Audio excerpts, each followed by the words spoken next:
초대 교회가 형성되고 난 이후에 교회는 끊임없이 외부나 내부로부터의 문제를 맞이하게 됩니다. 이것은 현대의 교회도 그렇게 크게 다르지는 않을 것 같아요. 외부의 문제 중에 가장 심각한 문제는 역시 박해였죠.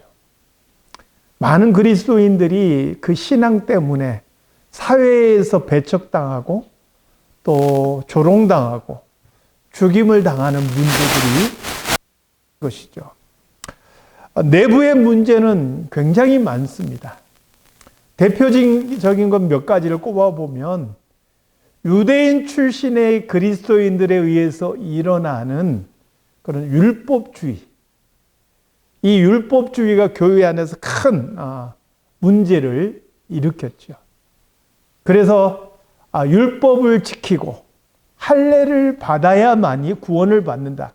이 주장 때문에 초대교회 예루살렘 공의회가 모여서 오직 우리의 구원은 믿음으로 말미암는다라고 결정하게 이릅니다. 또 하나의 문제는 이단의 문제이죠. 이것은 초대교회가 세워지고 난 이후에 시간이 흐르면서 나타난 이단의 문제, 영지주의에 의한 이단의 문제이죠.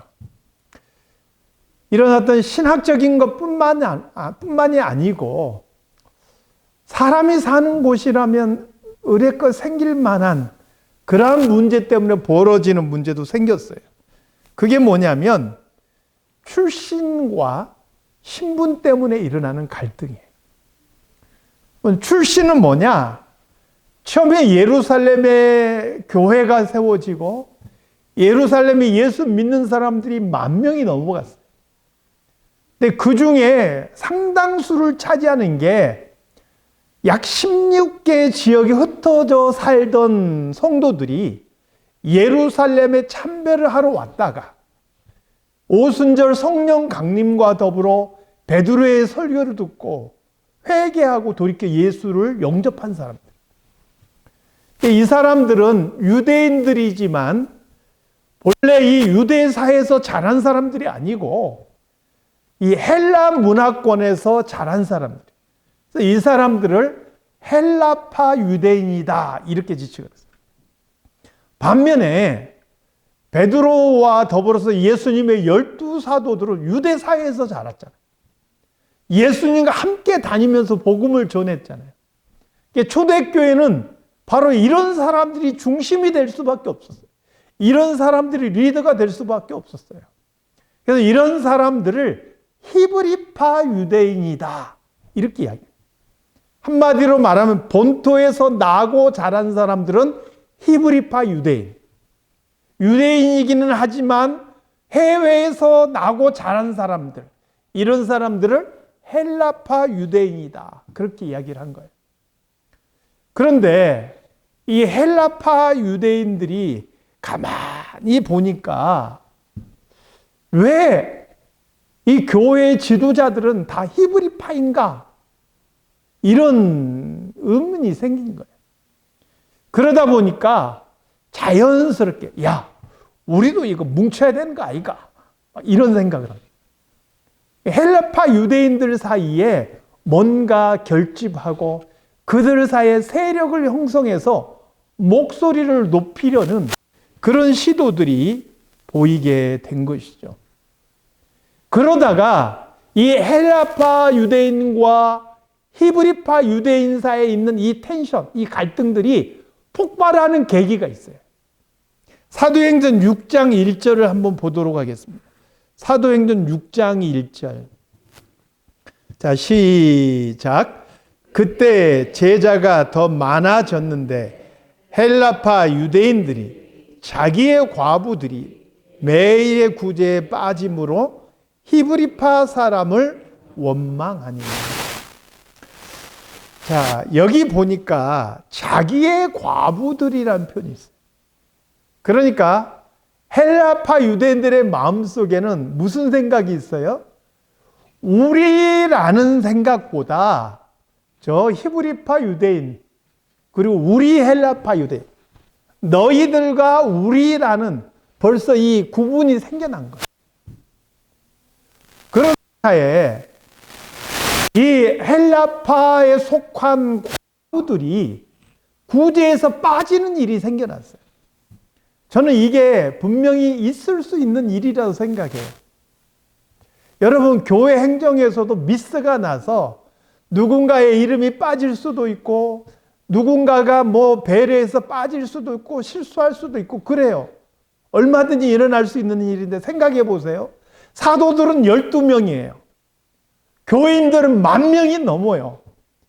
그 중에 사람들을 다 추려서 구제 대상을 선정하고 구제를 하고 이런 일들을 사도들 12명이서 하면서 복음도 전하고 기도도 하고 막 하다 보니까 익숙하지 않은 사람들이 빠뜨릴 수 있다. 그런데 헬라파 유대인들은 이것을 뭐로 받아들였느냐? 차별로 받아들였다. 그래서 히브리파 유대인들을 원망했다. 이렇게 성경은 말씀하고 있어요.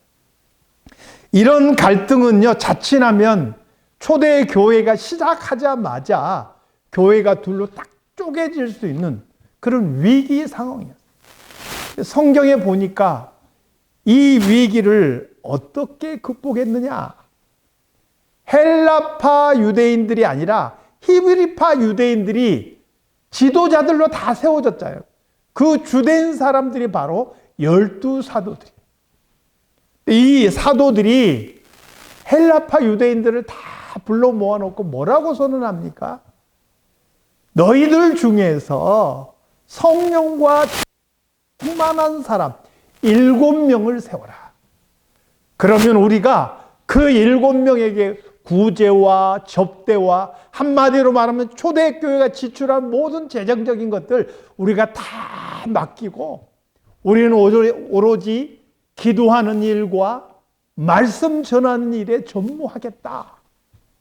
사도들이요, 자신들이 담당하고 있는 권한을 딱 내려놓고 그 사람들에게 위임해버린 거예요. 그래서 초대교회에 7명의 집사들이 세워지게 된 거예요. 헬라파 유대인들의 입장에서는 그들의 마음속에 품고 있던 뭔가 불만과 우리가 차별받고 있지 않은가라는 그런 의심들이 싹 씻어지는 계기가 됐어요. 이 사도들의 입장에서는 여러 가지 일로 분주하고 바쁜 것들을 내려놓고 정말 본질적인 거, 기도하며 복음을 전하는 이 일에 집중하는 계기가 되었다. 그로 인해서 성경은 뭐라고 이야기를 합니까? 하나님의 말씀은 더 흥황하여 제자의 수가 더 많아졌다. 이렇게 말씀하고 있는 거예요. 사랑하는 성도 여러분, 교회에 문제가 생기면요, 조금 더 성숙된 사람이, 조금 더 하나님 앞에 많이 알고 좀 더 깨닫고 신앙의 깊이가 있는 사람이 한 걸음 물러설 줄 아는 것이 지혜인 거예요. 우리 사랑 장로 교회는 서로 진심으로 하나 되는 그런 성도들이 다 될 수 있기를 주님의 이름으로 축원합니다. 두 번째 갈등이 있었는데 그게 뭐냐면 신분의 문제였어요. 오늘날은 신분의 문제가 사실은 그렇게 두드러지지는 않지만 당시 사회는요, 엄격한 신분제 사회. 귀족이 있고요, 시민이 있고요, 노예가 있었어요. 그런데 복음은 어디를 중심으로 복음은 전해졌느냐? 노예들, 죄인들, 하층민을 중심으로 복음이 전파되게 되었어요. 이 복음이 점점 로마의 상류층까지 전파되게 됐어요. 이 종들을 통해서, 노예들을 통해서 그 주인들이 복음을 접하게 되고 예수를 믿게 되었다 하는 거예요. 그러다 보니까 어떤 상황이 생기냐면 노예와 주인이 같은 교회에서 만나게 된 거예요. 노예와 주인이 같은 교회에서 그리스도 안에서 한 형제로 만나게 되는 그런 일들이 벌어지게 된 거예요. 당연히 두 가지 문제가 생기죠. 첫째는 뭐냐? 주인이요, 교회 안에서 만난 그 노예의 권리를 인정하는 거예요. 쟤는 내 종인데, 내 노예인데 어떻게 나와 똑같은 자격이 있느냐는 거예요. 두 번째 문제는 뭡니까? 노예가 주인을 가볍게 보고 무시하는 거예요. 우리가 그리스도 안에서 한 형제가 됐고 우리는 모두가 평등한데 주인이라고 우리는 동등하지 않느냐, 이렇게 주인을 가볍게 보고 무시하는 그런 일들이 생겨난 것이죠. 실제로 이런 다툼들이 많이 일어났던 것으로 보입니다. 지금 교회 안에서는 이런 신분으로 인한 문제는 없지만 교회 안에서도요, 비슷한 문제들이 일어나더라고요. 저는 그런 경우를 봤어요. 사장님과 사원이 같은 교회 안에 있어요. 그러니까 교회 안에 있으면서도 이 사원 입장에서 사장님 눈치를 볼 수밖에 없어. 실제로 그런 일이 벌어져요. 이 사회적으로 영향력 있는 사람과 또 그 영향을 받고 있는 사람이 한 교회에 몸담고 있어요. 그럴 때 벌어지는 그런 문제들도 분명히 있다는 거예요. 이에 대해서 사도 바울은 오늘 본문을 통해서 명확하게 선을 그어주고 있어요. 오늘 본문이 바로 이 신분의 문제 때문에 벌어진 일에 대해서 지금 권면하고 있는 말씀인 거죠. 우리 5절 말씀을 한번 보겠습니다. 5절 말씀. 자, 시작. 종들아, 두려워하고 떨며 성실한 마음으로 육체의 상전에게 순종하기를 그리스도께 하듯 하라. 모두가 그리스도 안에서 평등하니까 야, 너희들도 평등을 주장해라. 너희들을 차별하는 세상을 뒤집어 엎어라. 이렇게 말하지 않았다. 뭐라고 말합니까? 오히려 종들아, 두려워하며 떨며 성실한 마음으로 육체의 상전에게 순종하기를 그리스도께 하듯 하라. 이렇게 말했다는 거예요. 물론 우리는 그리스도 안에서 모두가 평등합니다. 그런데 세상에는 세상의 법이 있고 문화가 있는 거예요. 우리는 하나님께 속한 사람이지만 이 세상에 발을 딛고 살아가는 사람들이에요. 그러므로 하나님의 법을 따르면서도 이 세상의 법과 문화와 윤리를 무시할 수는 없다는 거예요. 그것을 무시하면은 성도는 이 세상을 파괴하는 파괴자가 될 수밖에 없어요. 어떤 사람은 이것을 보고요, 성경이 노예 제도를 지지한다 이렇게 주장하는 사람도 있어요. 근데 노예 제도를 지지하기 위해서 이 말씀을 주신 게 아니에요. 성경의 가장 기본 정신은 평등이에요. 그러나 노예가 있는 그 사회를 한꺼번에 뒤집어 엎을 수는 없잖아요. 그러면 그 사회의 흐름 속에서 최선을 찾아가고 평화로운 방법으로 서서히 변화시켜 가는 것이 성경의 방법이에요. 종들에게 상전에게 순종하라고 명령한 것이 노예 제도가 옳다거나 그것을 지지하는 이야기가 결코 아니라는 거예요. 그러므로 내가 그리스도인이 되었고 그래서 평등하다고 해서 내 상전을 무시하거나 내 마음대로 한다면 그것은 성경이 말하고 있는 정신이 결코 아니라는 거예요. 그렇다고 주인에게 아부하며 살아야 된다 이런 의미도 아니에요. 6절에서 7절 말씀을 보겠습니다. 6절에서 7절 말씀. 자, 같이 읽겠습니다. 시작. 눈가림 사람을 기쁘게 하는 자처럼 하지 말고 그리스도의 종들처럼 마음으로 하나님의 뜻을 행하고 기쁜 마음으로 섬기기를 주께 하듯 하고 사람들에게 하듯 하지 말라. 이 말씀이 가지고 있는 가장 중요한 의미가 무엇일까요? 그리스도인 종들을 통해서 그 주인들이 그리스도를 알게 하는 것이 중요하다는 거예요. 종들이 주인을 섬기는데 누구를 섬기듯이 한다고요? 그리스도를 섬기듯이 한다. 그 종들의 모습은 분명히 다른 거예요. 종인데 그 종 모습이 다른 종과는 달라요. 왜요? 주인을 섬기는데 의무적으로 하는 것이 아니라 눈가림으로 하는 것이 아니라 진실함으로 성실함으로 그리스도를 섬기듯이 하기 때문에 다른 거예요. 이게 구별된 것이고 이게 성도의 모습이에요. 그러면 주인이 그 종을 볼 때 이 종은 왜 다를까를 생각하게 되고 그것을 통해서 결국 주인은 예수 그리스도를 만나게 된다 하는 것이죠. 이거 굉장히 이상적인 생각 같죠. 실제로 로마 사회가요, 이것으로 인해서 변화된 것을 보게 돼요. 313년에 결국 로마가 기독교를 박해하는 것을 멈추고 기독교를 인정하게 돼요. 328년에는 아예 기독교를 국교로 인정을 하게 돼요.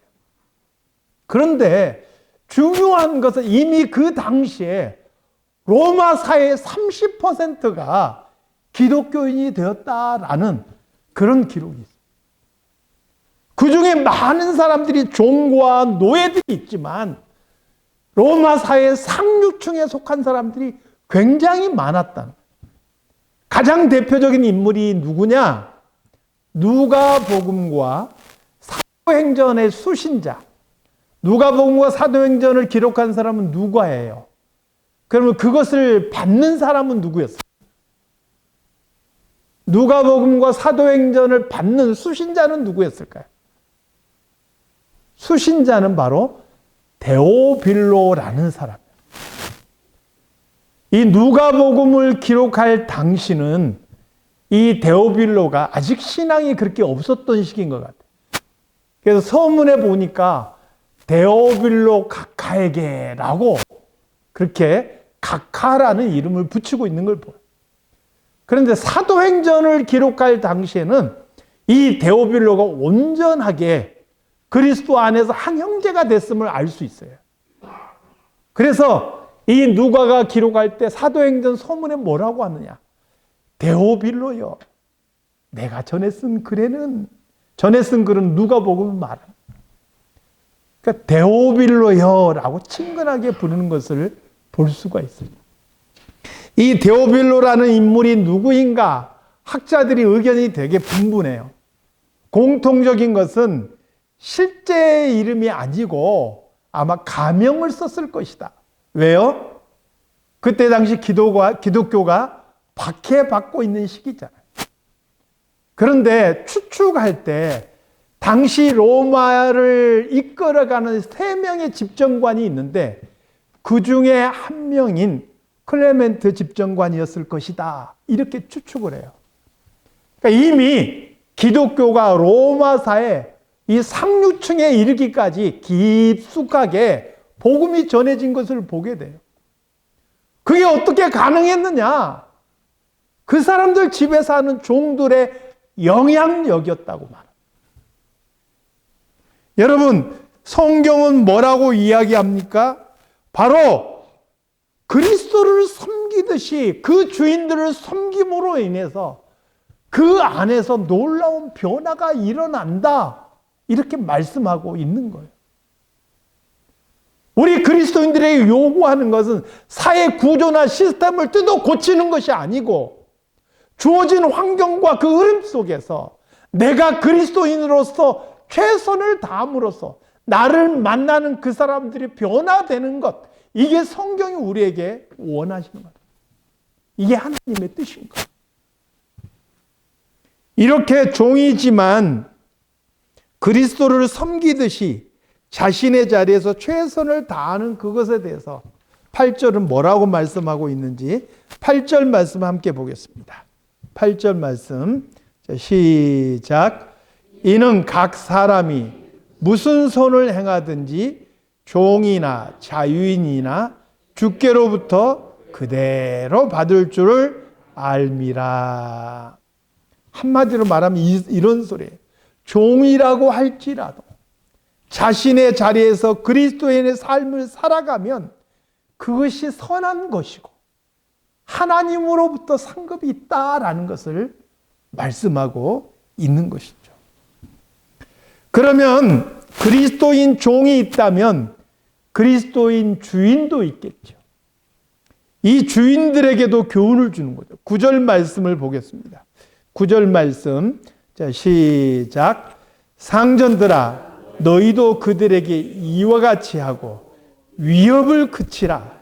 이는 그들과 너희의 상전이 하늘에 계시고 그에게는 사람을 외모로 취하는 일이 없는 줄 너희가 알미라. 위협한다는 말의 의미가 뭘까요?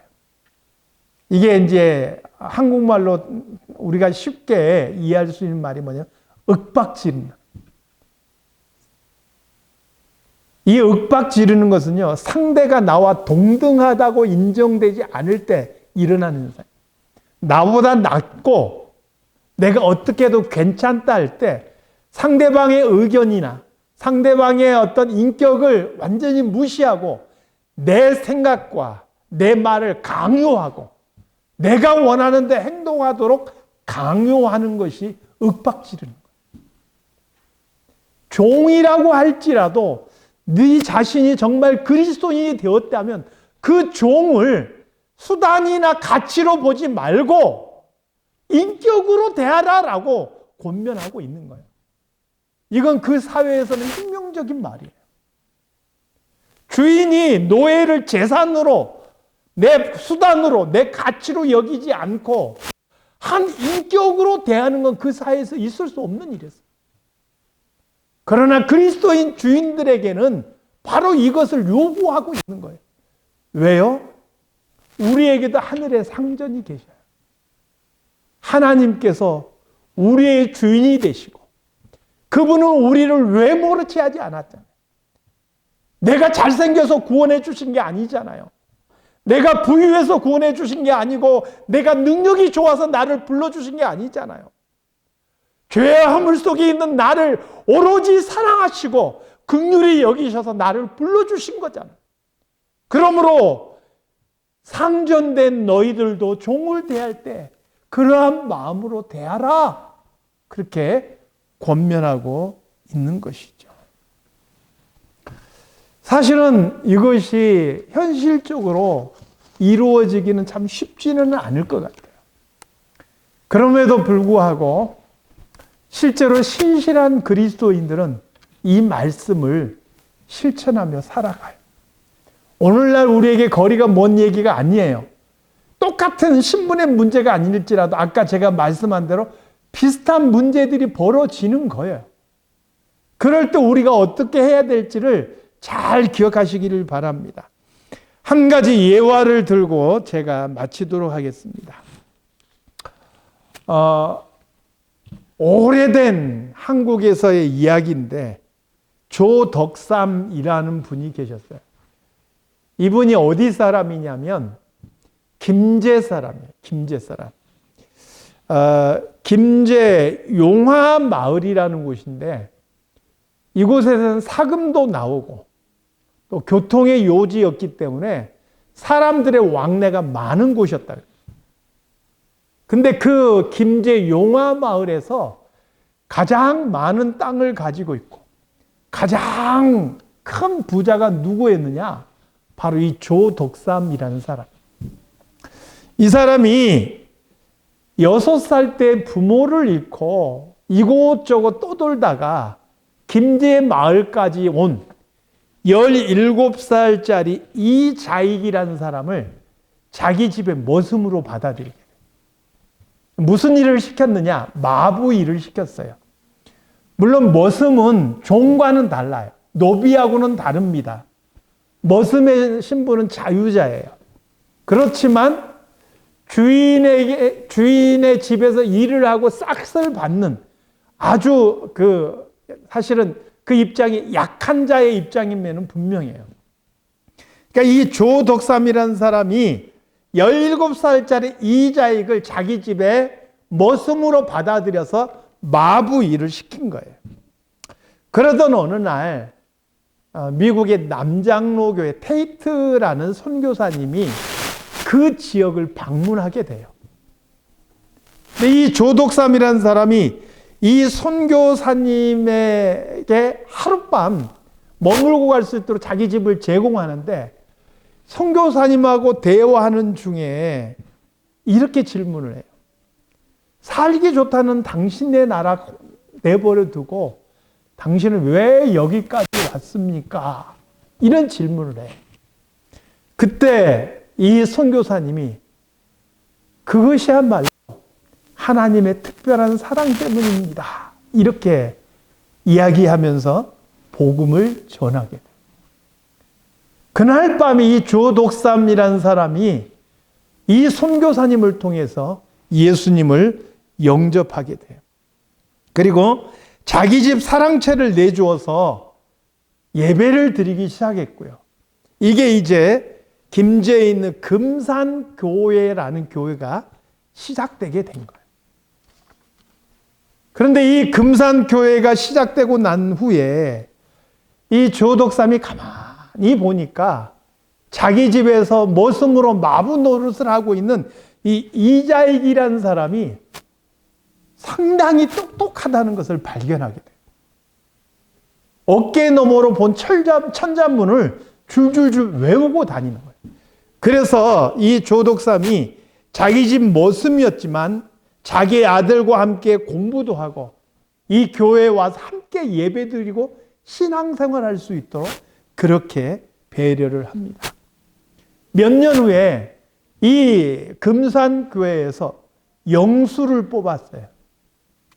이 영수라는 제도가 지금 우리에게는 낯설죠. 이 교단에 따라서 없는 교단이 많아요. 이 영수가 우리 교단으로 따지면 안수 집사님의 역할과 비슷한 거예요. 교회 재정과 출납을 감당하는 그런 일들을 주로 하는 그게 이제 영수예요. 이 영수에 누가 뽑혔느냐? 이 조덕삼과 이자익이 함께 뽑힌 거예요. 두 사람이 함께 영수가 돼서 교회를 섬기게 됐어요. 그리고 다시 몇 년 후에 이 교회에도 장로를 세우게 됐습니다.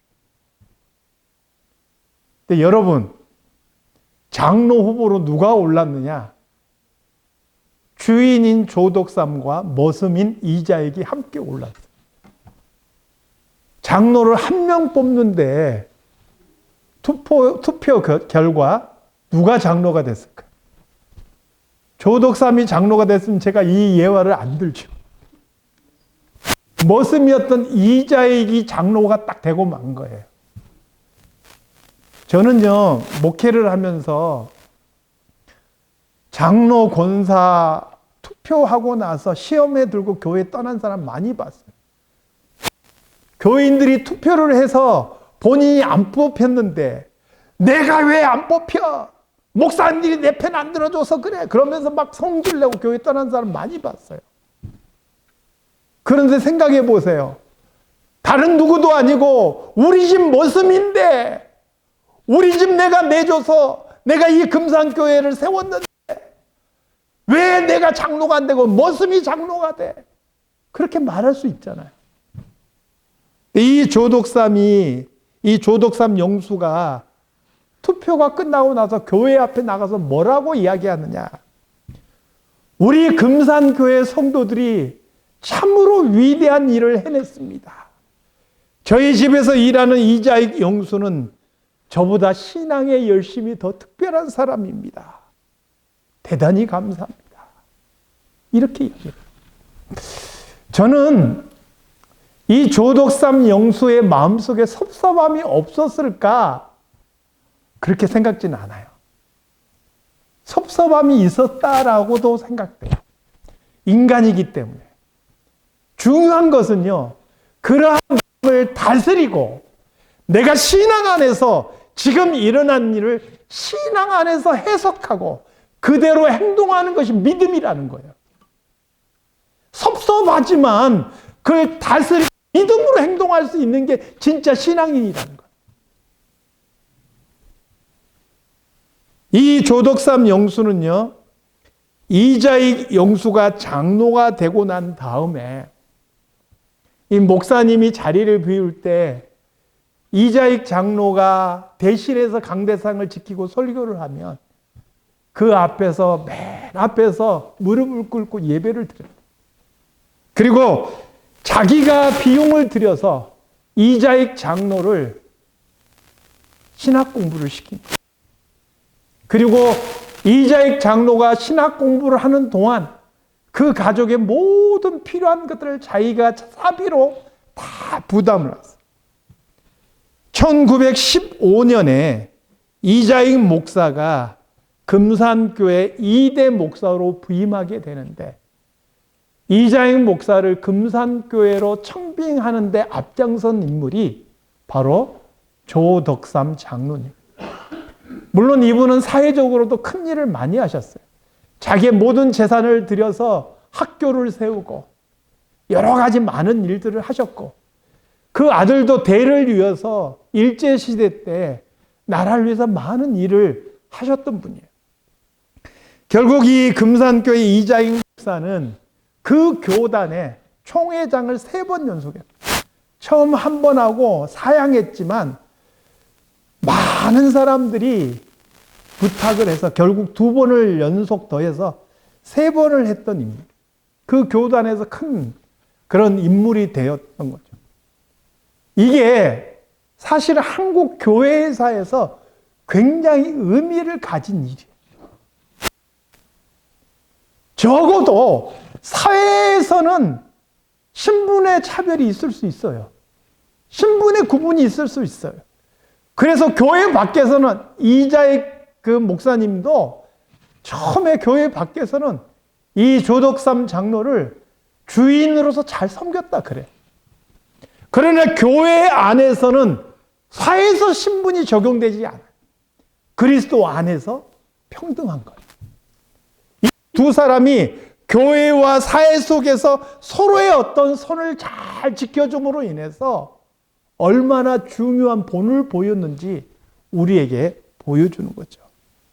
오늘 본문 말씀이 얼마나 잘 이루어졌는지 보여주는 중요한 예라고 할 수가 있는 것이죠. 사랑하는 성도 여러분, 오늘 우리 안에도 이런 모습이 있기를 원합니다. 성도들이 혹여라도 교회 안에서 섭섭한 것 있고 갈등이 일어날 수 있는 부분이 있을지라도 서로 한 걸음 물러서고 서로 믿음 안에서 잘 해석하고 믿음대로 행할 수 있는 그런 성도들이 되기를 바라요. 세상 속에서도 내가 어떤 자리에 있든지 그리스도인으로서 그리스도인답게 그렇게 행동함으로써 그리스도의 빛을 보여줄 수 있기를 바랍니다. 그리고 그 결과가 무엇입니까? 세상 속에 예수 그리스도가 드러나는 거예요. 교회는 하나가 되고 평화로울 수 있는 거예요. 그런 진정한 교회를 만드는 성도들이 다 되시기를 주님의 이름으로 축원합니다. 기도하겠습니다. 하나님 아버지, 문제 없는 교회는 없겠지만 그러나 우리 사랑장로교회는 믿음 안에서 문제를 극복하고 오히려 한 걸음 더 나아갈 수 있는 그런 교회요 성도들이 다 되게 하여 주시옵소서. 세상 속에 빛으로 소금으로 드러나는 그런 성도들이 다 되게 하여 주시옵소서. 예수님의 이름으로 기도드리옵나이다. 아멘.